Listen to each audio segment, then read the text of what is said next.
messieurs, mes chers amis, je serais peut-être un peu confus parce que comme je suis un très bon élève et qu'on m'avait donné un thème, j'avais un peu pensé à ce thème et je pensais...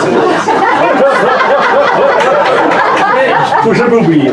Le débat s'annonce si riche et tant de points ont été évoqués déjà sur lesquels j'ai ma petite opinion personnelle et sur lesquels j'aimerais intervenir, que je risque de m'embrouiller un peu entre les deux fils, la France profonde et ceux qui viennent d'être évoqués. Quand notre amie Laura Banchieri a eu la gentillesse de m'inviter à cette réunion, elle m'a dit que c'était consacré à la France profonde et ça m'a beaucoup plu. Moi j'ai toujours beaucoup aimé cette idée de France profonde, de la profondeur. J'aime l'idée de profondeur. Il y a une ville de Belgique dont le nom m'a toujours fasciné qui s'appelle Profondeville. J'ai toujours voulu aller à Profondeville. Je suis persuadé qu'à Profondeville, on doit voir les choses très différemment. Et puis j'étais très content de revenir en Ariège, en Ardèche. Non, mais c'est la Vous croyez bien que je ne les comprends pas dans la réalité, mais chaque fois que l'un des noms se prononce, l'autre vient. Et je passe mon temps en Ardèche d'abord. J'étais en Ardèche très récemment à Viviers pour une autre réunion un peu du même genre, avec beaucoup de nos amis du ciel d'ailleurs. C'était déjà, je crois, à l'invitation du ciel et aussi de nos amis de l'assistance républicaine et de Riposte laïque. Et j'étais très content de venir là. Et quand on m'a dit la France profonde, et voilà, l'Ardèche, c'était éminemment la France profonde. Et en plus, on me dit Villeneuve de Berg. Villeneuve de Berg, la ville d'Olivier de Serres, le père de l'agriculture française, dont la maison est là, à côté, à Miradol, qu'on peut voir. J'ai pensé à une légère variation sur le thème de la France profonde, parce que notre ami m'a rappelé que j'interviens beaucoup sur, évidemment, sur ce qu'on appelle les réseaux sociaux, parce que, étant évidemment chassé de partout, et en particulier de chez les éditeurs, les éditeurs, je n'ai, et étant absolument honni de tous les journaux, donc interdit de tous les médias, tout ce qui me reste pour avoir une présence à la fois politique et professionnelle, puisque je suis écrivain, je publie des livres, maintenant je les publie moi-même d'ailleurs, et le seul moyen de présence, ce sont les réseaux sociaux. Et j'ai sur les réseaux sociaux quelque chose qui s'appelle un peu abusivement, une petite revue presque, que j'appelle l'arrière-pays.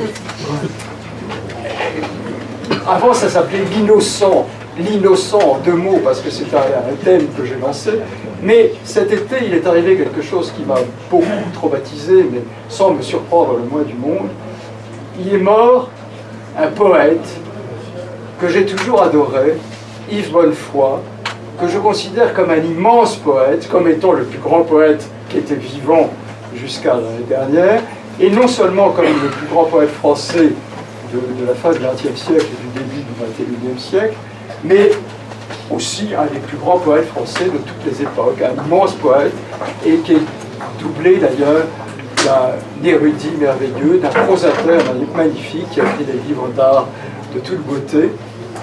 Et j'étais absolument ulcéré de constater, et ce n'est pas la première fois, que la mort d'Yves Bonnefoy, ça n'intéressait absolument personne. Il n'en a été qu'à peine question. Les journaux n'en ont que très peu parlé, la télévision ne l'a même pas mentionné. Quand on pense à ce qu'a pu être dans la France profonde la mort d'un grand poète, la mort de Victor Hugo, la mort de Paul Claudel. Moi, je suis assez vieux pour me souvenir de la mort de Paul Claudel. Vous n'imaginez pas, c'était un jour de deuil national, avec des funérailles qui traversaient tout Paris, encore en 1955. La mort d'Yves Bonnefoy, ça n'intéresse absolument personne. Et en protestation contre ça, j'ai changé le titre de ma petite revue en ligne, qui ne s'appelle plus L'Innocent, mais qui s'appelle L'arrière-pays, du nom de ce livre absolument magnifique. C'est un des plus beaux livres de prose, d'Yves Bonnefoy. Je ne dis pas, il y a aussi sa poésie qui est peut-être le plus important, mais parmi ces livres de prose, un des plus beaux est certainement l'arrière-pays. Et quand on m'a proposé comme thème la France profonde, dit ah oui, très bien, vous parlez de l'arrière-pays, qui me semblait tout à fait adéquat pour l'Ardèche. Quand j'étais en Ardèche la dernière fois, par exemple, en revenant vers mon autre province lointaine et profonde où j'habite, en Gascogne, j'ai fait étape dans cet endroit sublime que quelques-uns d'entre vous connaissent certainement, qui est cette merveilleuse église de Tignes, qui est une des plus belles églises romanes du Vivarais, et à laquelle on peut accéder en marchant. Aucune route ne conduit à Tignes. Cette église sublime ne peut être atteinte que par des chemins, ce que je trouve d'ailleurs très très bien. Ce n'est pas une valeur, je trouve très très bien. Je ne suis pas du tout partisan d'une route qui mènerait à Tignes, c'est très bien qu'on puisse y aller en marchant. Et ça me semblait l'essence même de la France profonde et de l'arrière-pays. Et je vis dans la conviction qu'il y a dans la profondeur, dans l'arrière-pays, une sagesse, un sérieux, une gravité, une façon d'envisager les choses qui sont très précisément ce qui nous fait défaut aujourd'hui. L'Ardèche est aussi le pays d'un compositeur éminent, Vincent Dinty. Là, je fais allusion à l'Ardèche du Nord, où il avait son château, et l'auteur, entre autres, de la symphonie Sévenol, la symphonie sur un chant montagnard français. Nous sommes au comble de la France profonde et de l'arrière-pays. Et je pense que la question du territoire est absolument fondamentale et permettra peut-être de faire comprendre certaines des choses que j'essaye de signifier. Je suis très frappé par la façon dont le territoire est géré, pardon de ce mot très laid, mais il explique bien ce qu'il en est, comme une espèce de bien immobilier. Par exemple, la réforme absolument absurde, à la fois dans sa violence et dans son côté totalement inconsidéré, la réforme, très précisément du territoire, c'est-à-dire des régions. Ces régions qu'on a mariées, mais alors absolument n'importe comment. Comme si la France était vue par des agents immobiliers qui vous disent là, nous on a 300 mètres, oui, ça serait plus économiquement, ça serait plus. Alors on met l'Auvergne avec la Savoie, région qui n'ont mais strictement rien à voir. Et tout à l'avenant, on traite la France comme si c'était un bien immobilier, oui. C'est-à-dire qu'on la dépouille précisément de toute la profondeur à laquelle je faisais allusion. Notre ami Karim Mouchik a eu la gentillesse de dire que j'étais candidat à la présidence de la République. Il d'ailleurs est bien fait d'ajouter que j'étais plutôt candidat à la candidature, car il assure que je puisse être candidat. Il est même assez peu vraisemblable que j'y parvienne. Mais comme tout bon candidat, j'ai un programme. Quand je pourrais m'expliquer, je pourrais dire un mot là-dessus sur la question je ne veux pas faire trop de parenthèses, sur la question des programmes. On dit tout le monde, oh ils ont un programme, ils n'ont pas de programme.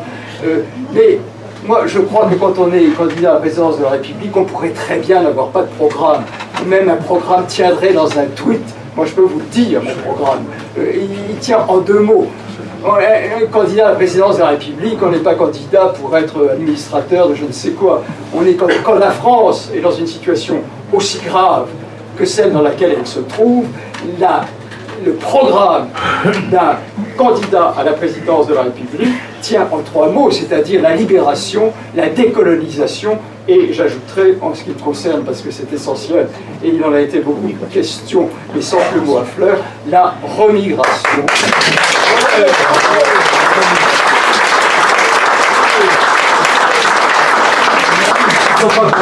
Je suis le candidat de la remigration et je m'en expliquerai très volontiers. Comme de la décolonisation, terme qui est pour moi également capitale. Mais alors, j'ai malgré tout un programme, d'autant plus que j'ai vu sur beaucoup de choses et que je suis le président de ce minuscule parti de l'innocence qui, comme vous vous en doutez, a plutôt les dimensions d'un think tank, d'un cercle de réflexion que d'un parti politique. Mais alors, en tant que cercle de réflexion, il produit beaucoup. Voilà le seul exemplaire jusqu'à présent, il est arrivé ce matin du livre qui est à la fois le programme de l'innocence et le recueil de ses communiqués depuis 10 ou 15 ans. Pardon? En 2-3 mots. En 2-3 mots? Oui, voilà, oui. Que je vous parle de l'innocence? Non, mais le programme. Ah non, le programme, je disais, dans le programme, donc je disais que j'avais un programme, et sur la question du territoire, par exemple, nous sommes partisans. Nous sommes très conscients du fait qu'en effet, il y a beaucoup trop de niveaux d'administration et que ce fameux millefeuille doit être considérablement simplifié, mais nous sommes partisans d'un retour à la province. Suppression des départements, suppression des régions et restauration des provinces qui sont l'entité même de l'identité française, de la France, pour le coup, de la France profonde, de l'arrière-pays. Il faut faire renaître les provinces. Il y en a de très grandes qui ont tout à fait des dimensions de région, la Bourgogne, la Normandie, et il y en a de petites qu'on peut éventuellement regrouper, comme ça se faisait d'ailleurs sous l'Ancien Régime, le Lys et la Saintonge ensemble, le Vivarais peut-être, avec je ne peux pas m'engager dans des questions qui pourraient susciter des protestations de notre part. C'est vrai que le Gévaudan, mais en tout cas la restauration des provinces. Et d'autre part, donc, les provinces succéderaient et aux départements et aux régions, mais on garderait très profondément les communes qui me semblent être là aussi la présence même non seulement de la politique, mais de l'âme dans le territoire. Et par exemple, dans le programme, il y a l'interdiction d'un petit drame, qui n'est peut-être pas un drame majeur, mais moi je suis absolument indigné, c'est un phénomène qui se multiplie par les regroupements de communes, les fusions de communes, les communautés de communes, ce qui fait que les communes disparaissent. Or, les communes sont ce qu'il y a de plus ancien en France, les communes ont succédé, à peu près sans exception, aux paroisses, c'est-à-dire qu'elles sont au pied de leur clocher, et les regroupements de communes sont un drame épouvantable. Là encore, c'est considérer le territoire comme un terrain, voilà, et même un terrain vague. Alors que la commune, avec son nom, alors il y a une question annexe, il y a une circulaire ministérielle, pour ne froisser personne, quand on regroupe plusieurs communes, il faut éviter que le mot de saint apparaisse. Les nouvelles, quand il faut trouver un nom nouveau, recommandation, éviter le nom de saint. Mais non seulement, alors c'est la déshistorisation, mais c'est la décivilisation même.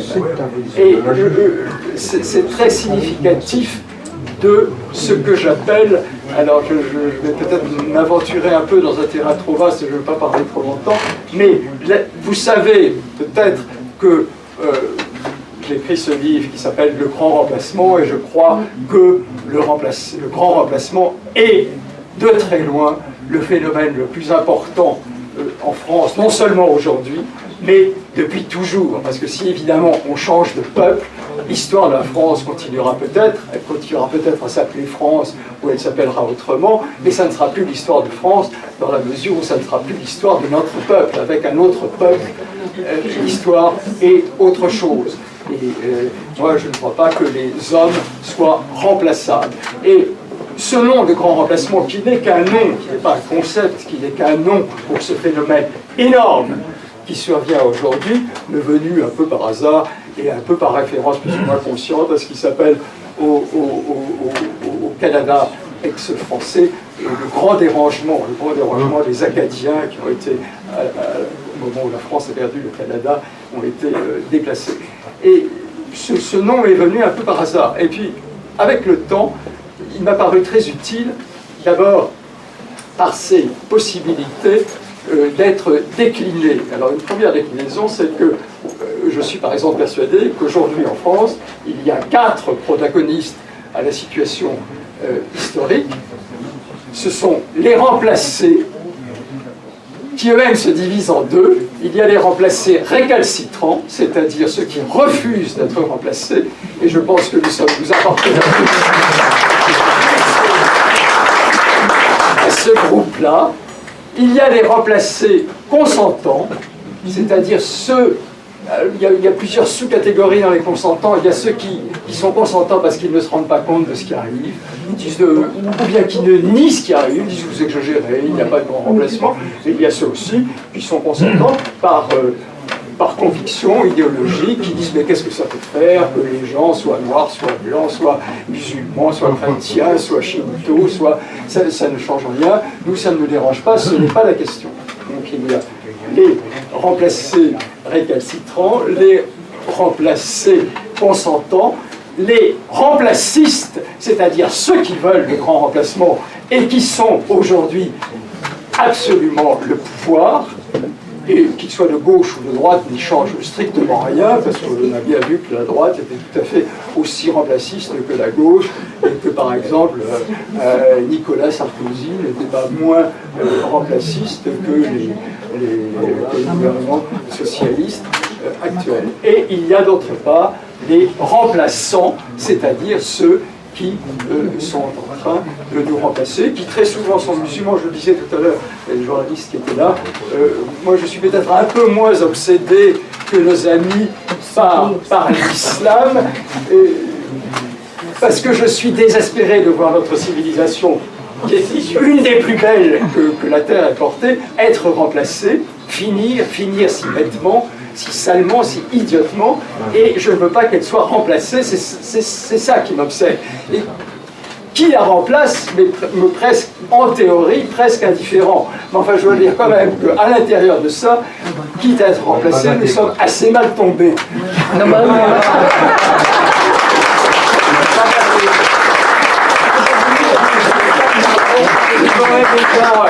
On essaie d'être remplacé par les Wolofs, par les Shinto, par les Ashanti.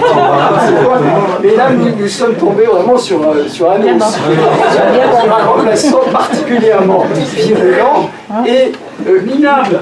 Ah non, je ne dirais absolument pas ça. Je ne dirais pas minable, il est extrêmement agressif. Nous tombons sur une culture très grande, sur une force immense dans le monde, puisqu'il y a déjà 57 pays au monde qui sont musulmans, sur une grande culture, sur une grande civilisation, qui n'est pas dans sa phase la plus brillante aujourd'hui, certes, mais en fait qui est extrêmement virulente, parce que aimée de ceux qui leur appartiennent. Par exemple, il y a en France une opposition évidemment entre le christianisme et l'islam, et c'est une opposition un peu désespérée entre une religion qui n'est quand même pas la nôtre, le christianisme dans sa phase la plus active, la plus expansive, et qui semble même en plus ou moins trahi par ses chefs, par son chef, et en face, en pleine expansion, très, très agressive, très virulente et très conquérante. Et donc ça, ce sont les remplaçants. Mais, donc, il y aurait 4 entités remplacées des 2 sortes, remplacistes et remplaçants. Mais en fait, il n'y en a que 2, parce que les remplacés consentants font en fait le jeu des remplacistes, on peut les assimiler, c'est la même chose, c'est un digne de remplaçants, donc les remplacistes, et les 2 seront, à mon avis, très rapidement avalés par les remplaçants qui sont le futur pouvoir tel qu'il se présente et qui bientôt d'ailleurs va être politique, commence à l'être, se constitue en partie et ne cache absolument pas ses décès. Donc il n'y a en France aujourd'hui qu'une seule ligne de partage, à mon avis, c'est celle qui sépare les remplacistes, remplaçants compris, et les anti-remplacistes. C'est la seule question sérieuse qui se pose, et l'élection qui va se présenter en 2017 sera en fait un référendum autour de cette unique question français. Est-ce que vous consentez à ce que le territoire de votre patrie ne soit plus celui du peuple français et assimilé, mais soit le territoire de différents peuples, différentes cultures, différentes nations. Et moi, je suis évidemment, passionnément pour un refus total et absolu de ce partage. Et jusqu'à présent, je dois dire que apparemment je suis le seul. Tous les autres sont consentants au multiculturalisme, au partage, Ils sont conditionnés avant tout. Hein. y compris d'ailleurs à l'installation de l'islam, donc on considère comme une chose acquise. Un autre avantage, pardon.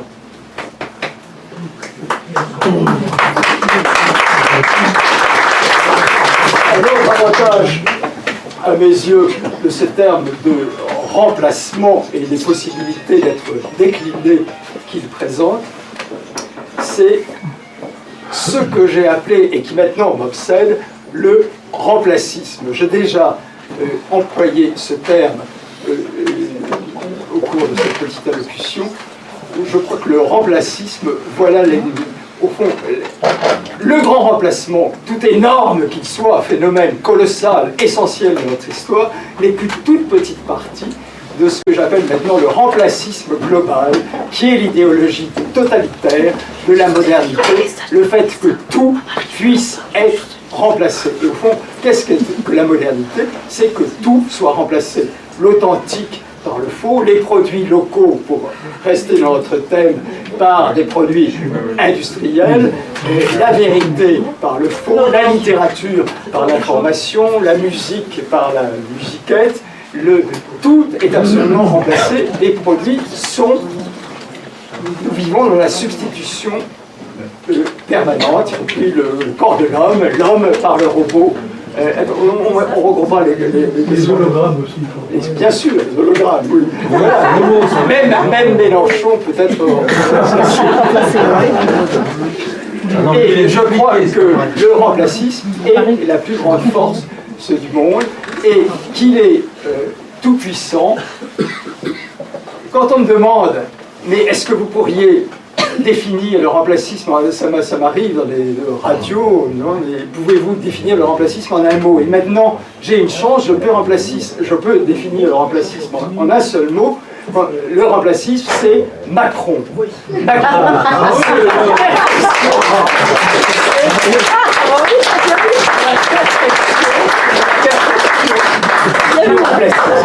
Il est très utile, je lui suis très reconnaissant. Parce que vraiment, voilà ce que c'est. Il y a une image. J'ai essayé de faire une sorte de généalogie de ce que j'appelle remplacisme, et je ne vais pas entrer dans la totalité de la généalogie, mais c'est la convergence de deux forces. De l'antiracisme dans sa phase sénile, c'est-à-dire qui n'est plus une morale. Moi, j'admire l'antiracisme quand il était immoral, c'est-à-dire n'être pas injuste avec les autres. Mais dans sa phase sénile, carriériste, de l'antiracisme comme pouvoir, genre Harlem Désir, les officines qui nous traînent régulièrement devant les tribunaux, de l'antiracisme dans sa phase sénile, et Macron y participe tout à fait, il y a son côté de gauche socialiste, et du profit de la banque, parce que qui elle-même descend du Fordisme, du Taylorisme, c'est-à-dire les temps modernes. Nous sommes en train de passer si on peut avoir des références cinématographiques, des temps modernes à Métropolis, c'est-à-dire du règne de la machine, avec ce qu'on appelait la normalisation, l'invention de Taylor, le fait que tout doit être simplifié pour être plus facilement échangeable, au profit du profit, qui conduit à Métropolis, c'est-à-dire à la civilisation hagarde, de l'homme hagarde, décivilisé, déculturé, dénationalisé, hébété par ce que j'appelle les industries de l'étude, c'est-à-dire par l'éducation de l'oubli d'une part, et les enfants sont mis à l'école pour oublier, pour qu'on ne sache rien de la civilisation dont il procède. L'imbécilisation de masse par le biais de la télévision et des autres, et troisièmement, accessoirement, la drogue, dont il n'est pas tout à fait indifférent que son trafic soit déjà très largement entre les mains des remplacés.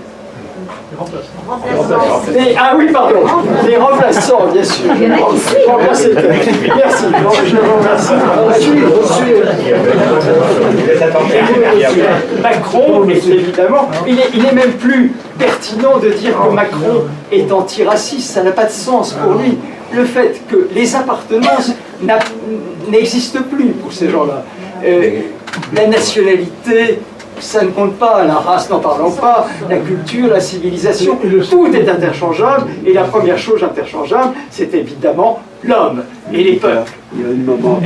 La première chose qu'il est allé quêter la bénédiction de Madame Merkel, et alors que déjà en Allemagne, elle est quand même très contestée pour avoir fait entrer 1 million d'immigrés, rien que l'année dernière, il est allé la féliciter pour ça, évidemment. Alors ça, le remplacisme global, c'est ça, ils sont totalement indifférents. Un peuple, ça ne veut rien dire pour eux.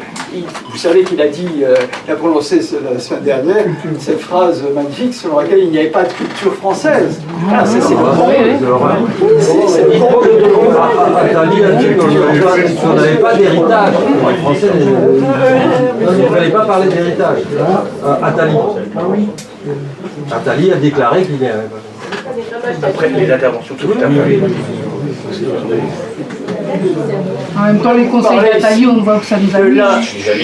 On a beaucoup parlé ici de la laïcité. Moi, je ne suis pas très favorable, je le crois, à la laïcité, contrairement à ma chère voisine. Parce que je crois que la laïcité est un boulevard offert au pied de l'islam. Ce sont des Champs-Élysées pour le défilé de l'armée victorieuse. La laïcité, c'est la forme, concernant les questions religieuses, de l'égalité. Et je vais peut-être vous choquer, mais je dois dire que je suis arrivé dans ma petite réflexion politique à une grande défiance à l'égard de la laïcité, de l'égalité même. L'égalité, évidemment, rassurez-vous tout de suite, je ne conteste pas l'égalité de tous devant la loi, l'égalité en droit devant la loi. Mais je crois que l'égalité, comme la laïcité, est ce qui nous perd. Je crois même que l'égalité détruit absolument tout ce qu'elle touche. On peut dire d'elle ce que disait Échille de la belle Hélène. Il disait: elle a détruit les vaisseaux, elle a détruit les cités, elle a détruit les hommes. L'égalité, à partir du moment où elle sort de son domaine politique, où elle est parfaitement légitime, détruit absolument tout ce qu'elle touche. Elle est en train de détruire la famille par l'égalité entre les parents et les enfants, ces rapports que, personnellement, pour assimiler les rapports actuels, très souvent, des parents avec les enfants. Et elle détruit toute possibilité de transmission dans la mesure où l'enfant est l'égal des parents. Il n'y a plus aucune transmission possible. Elle détruit l'école par l'égalité, d'une part, entre les élèves et les professeurs, mais aussi entre les bons élèves et les mauvais, et qu'il y a égalité, il n'y a plus là non plus d'enseignement possible.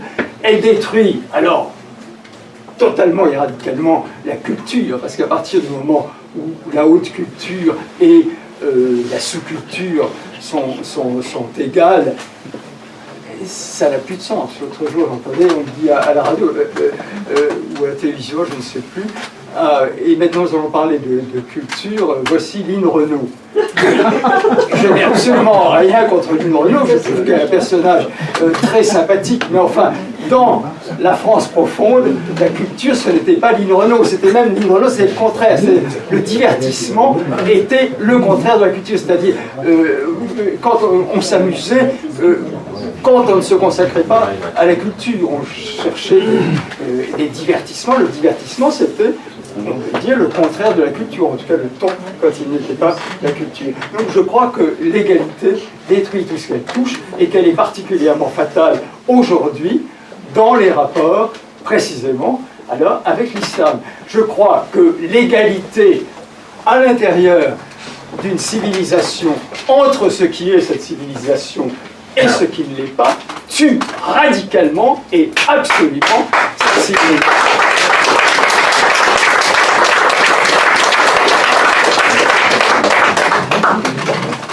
on pose qu'il y a égalité en France entre le christianisme et l'islam, il n'y a plus de France, il n'y a plus de civilisation française. Comment peut-on dire que sont égales sur le territoire de la France une religion qui est là depuis 15 siècles, qui a modelé le territoire en chacune de ses nuances, de ces paysages, qui est présente partout par l'architecture, par la peinture, et une religion qui débarque de façon en plus assez agressive. Il n'y a aucune égalité possible, et donc c'est pour cette raison que je dis que la laïcité est un boulevard offert à la conquête. Il n'y a pas d'égalité. Et moi, le point que je propose dans mon programme est l'élaboration d'une charte où on pose ce qu'est la culture française et la civilisation européenne, qui sont peu dissociables, et de considérer que ce qui n'en relève pas est étranger à la France, à la culture, et doit quitter le territoire. On me demande, mais quand vous parlez de remigration, à qui pensez-vous et comment seront-ils désignés? Mais ils seront désignés par eux-mêmes. Chacun sera absolument libre de décider s'il veut être français ou ne pas être français. Ceux qui veulent être français, ceux qui adhèrent à notre culture, à notre civilisation, par amour, par volonté, par assimilation totale, et ils sont évidemment plus que les bienvenus. Ils sont français comme nous, c'est une culture, une civilisation. Mais s'ils y renoncent, soit en parole, ce qui est de plus en plus le cas, les gens disent, mais moi je suis français de papier, mais je ne suis pas français, ou bien ils disent, ma patrie c'est l'Algérie, c'est le Maroc, soit en geste, comme le défilé sous des drapeaux algériens les soirs de match, soit par leur comportement, par leurs vêtements, par leur façon de se comporter et de se vêtir et d'apparaître, se désignent comme promis à la remigration. On le dit.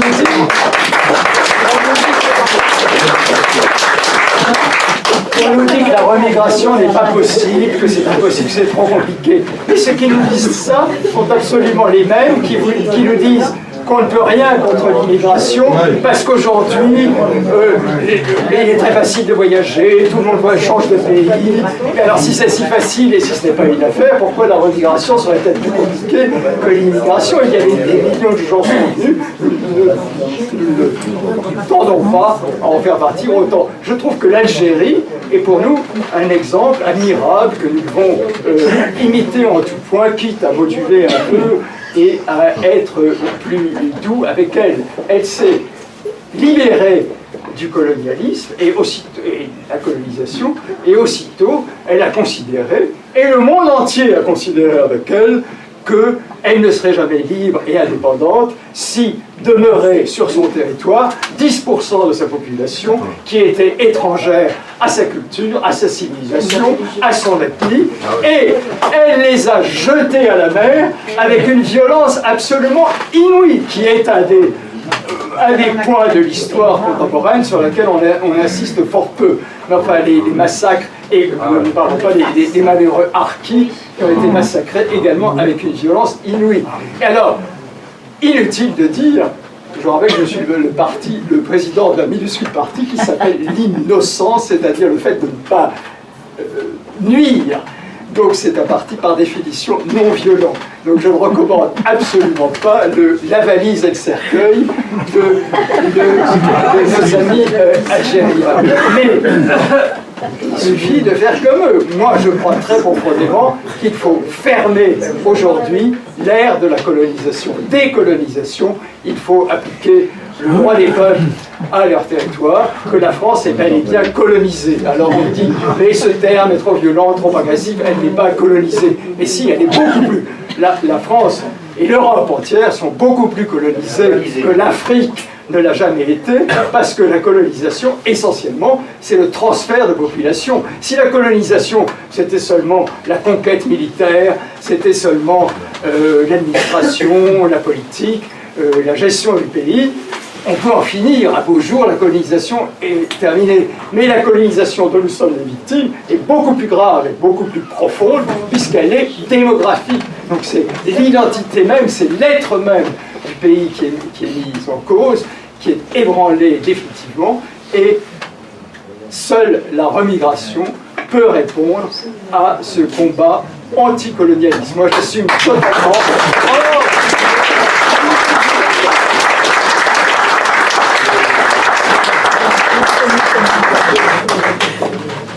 Cela dit, vous m'écoutez très gentiment comme expert ou comme compétent dans un domaine ou un autre, comme quelqu'un qui comprend quelque chose, mais je dois vous dire que je parle devant vous comme quelqu'un qui ne comprend pas.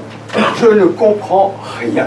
Je ne comprends absolument pas. Je ne comprends pas comment notre peuple, qui pendant 15 siècles a eu une hantise, n'être pas envahi, résister, qui a fait tous les sacrifices, dans les sacrifices épouvantables dans la Première Guerre mondiale, par exemple, dans les tranchées, des gens qui ont tenu 4 ans, dans une horreur absolue, pour une chose, pour n'être pas allemand, pour qu'une toute petite partie du territoire, ne soit pas allemand. Ce que je n'arrive pas à comprendre est comment ce peuple consent à cette horreur épouvantable qui est la conquête. Alors on nous dit la conquête n'est pas militaire, et je suis condamné et recondamné pour un discours qui s'appelle la no-sens, instrument du grand remplacement. Quand on nous dit qu'elle n'est pas militaire, c'est faux. La forme militaire de la conquête, c'est ce que j'ai appelé la no-sens, qui est donc le contraire de l'innocence, ou du moins ce dont l'innocence est le contraire, ce qui est premier, c'est-à-dire le fait de nuire de toutes les façons inimaginables, de nuire en vous forçant à baisser le regard quand on vous croise sur un trottoir, de nuire en faisant trop de bruit dans les immeubles, de nuire en vous imposant vos odeurs de cuisine, de nuire en mettant les pieds sur la banquette du RER, de nuire en faisant peur, car beaucoup de nos contemporains, de nos compatriotes ont peur. Il y a une sorte d'attitude d'agressivité permanente qui fait peur, de nuire en donnant des formes nouvelles au grand banditisme, d'une violence absolument inouïe. Alors les journalistes idiots disent « mais on ne comprend pas, pourquoi avant il n'y avait pas une violence pareille ?» Mais s'ils ne comprennent pas, ils sont vraiment pas très malins. Et de dire évidemment pas le terrorisme. Il est absolument patent, et c'est une raison pour laquelle je renacle à ma condamnation réitérée, que absolument tous les acteurs des actes terroristes récents, tous sans exception, avaient fait leurs premières armes dans la délinquance de droit commun. Il n'y a aucune solution de continuité entre la délinquance de droit commun et le terrorisme.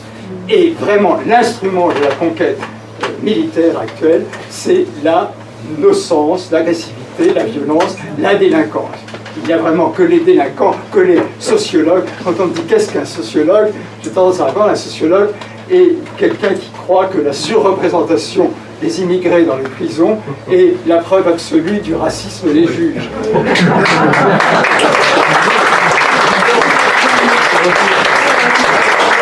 La surreprésentation des immigrés dans les prisons est la preuve absolue de leur agressivité. Il n'y a aucune raison sociale à ça, ni même la misère, ni la pauvreté, ni même la justice. Qu'en serait-il de nos contemporains, de nos concitoyens pauvres qui sont dans une pauvreté horrible, y compris dans l'arrière-pays, et les paysans tout particuliers, qui sont réduits à la misère par le remplacisme global, très précisément, sont dans des situations épouvantables. Est-ce qu'ils sont délinquants? Est-ce qu'ils peuplent les prisons? Absolument, ça n'a aucun caractère lié à la misère sociale ou à la ségrégation, mais c'est l'instrument de la conquête. Et donc, mon message, après que j'ai fait état devant vous de cette stupéfaction absolue face à la passivité de notre peuple, c'est révoltez-vous, révoltez-vous, révoltez-vous.